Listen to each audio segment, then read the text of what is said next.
Good morning. Pag-usapan natin yung the psychology of suspicious behavior. Ito ang ating share sa mga security, no?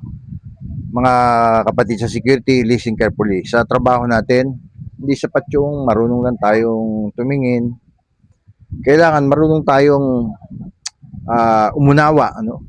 Hindi lahat ng mukhang tahimik inosente at hindi lahat ng mukhang balisa ay mga kriminal.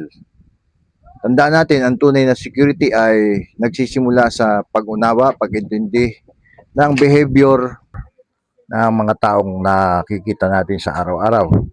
Hindi sa pag-uusga ng mga itsura nila. What is suspicious behavior? No? Suspicious behavior is not about appearance. No? It is about patterns that break the normal environment. Ang tawag dito ay behavioral baseline, no? Ano ba yung baseline na tinatawag? No, baselines means ano ang normal na galaw ng lugar na binabantayan mo? Halimbawa, sa mall, no? Normal ba yung patingin-tingin at palakad-lakad, no? Normal 'yun. Kasi mall 'yun, no? Now, sa bangko, normal ba ang pag-fill out ng forms? Normal din 'yon. Sa parking area, normal lang na ang paghahanap ng mga sasakyan kung saan nakapark.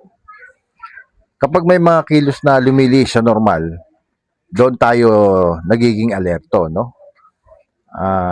Ang tawag dito the four psychological indicators of suspicious intent, no? Number one, yung unusual scanning, no?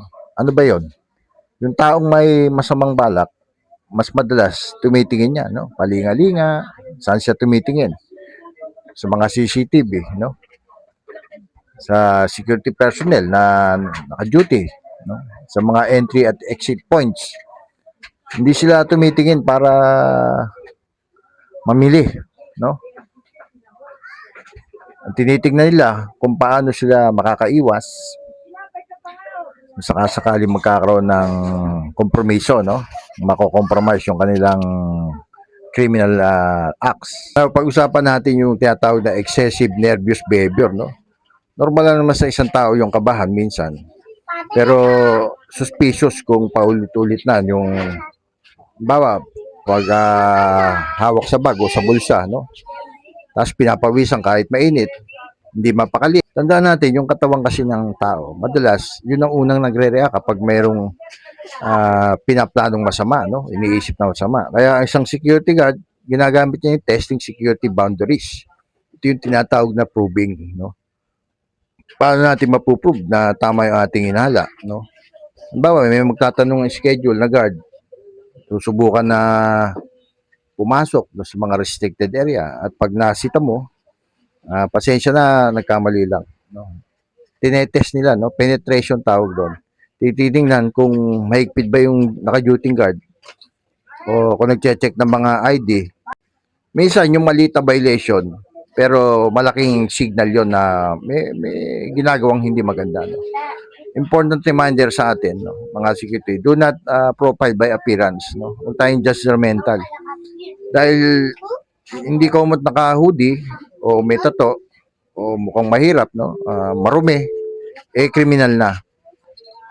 Mga professional guards uses the behavior based observation, no? Not discrimination, no?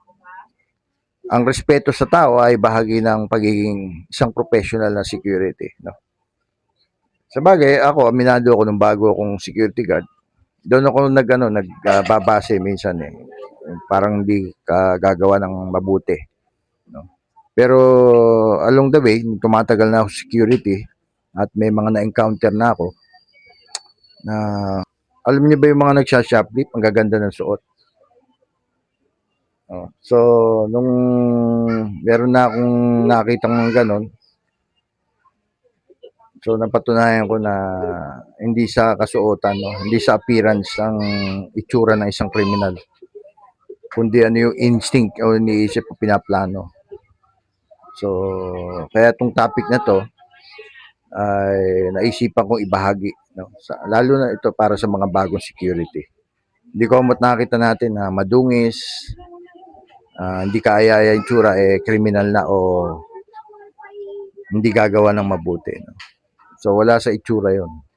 Now, may share pa akong technique, no? Yung practical techniques. No? This is the 3-step observation method. Number 1, observe. No? Tingnan natin yung kilos ng subject natin.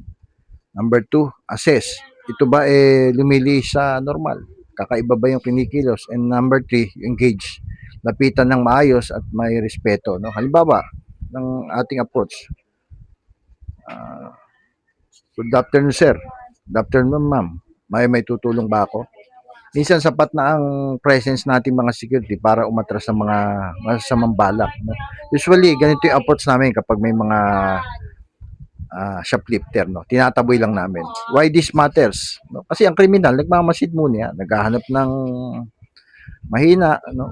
Saan sila papasok, sumusubok sila ng mga sistema. No? Penetration yan, ginagawa nila kung uubra. Psychology behavior na yan ng mga kriminal. Tayo, ang unang depensa, no, bago pa sila makapang biktima o magawa nila yung kanilang modus operandi, no, o may sagawa yung krimen, no. Hindi lang tayo bantay sa gate. Tayo ay bantay ng kapayapaan, no. Kaya sa mga kapatid ko sa security, tandaan natin, ang mata natin ay hindi lang para makakita.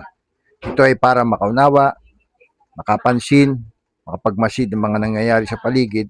At ang pagiging mahusay na security guard ay hindi nasusukat sa ating lakas ng katawan lang, kundi sa lakas ng ating pag-iisip at linaw ng ating paghatol, pagmamasid, at kung paano tayo mag-isip. At hindi tayo mapag-usga sa ating kapwa. Maging professional because prevention begins before the crime even starts. Kaya muli, this is Doc F. Santos. Munting kalaman, dagdag kalaman. Sana po ay may natutunan tayo. Always saying, ingat po tayong palagi at mabuhay.